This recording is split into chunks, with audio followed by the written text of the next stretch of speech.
Okay, paano naman daw i-link ang Excel data sa MS Word automatically? So maraming beses ko nang nabasa ito sa ating comment section.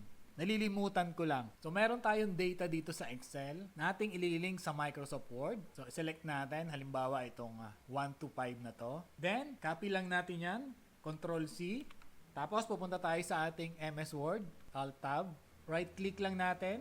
Then dito sa Paste option, meron tayo dyan makikita na Link and Use Destination Style. So click lang natin yan.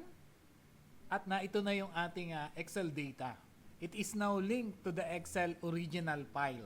Any changes na gawin mo dun sa Excel file, automatically mag-a-update itong ating Word document. Balik tayo sa ating Excel. So baguhin natin to, gawin nating 5, 3. So check natin dun sa ating Word document kung nag-update. So eto na siya. Ang galing, no? And that's it. Follow my Facebook page and subscribe to my YouTube channel for more tutorials.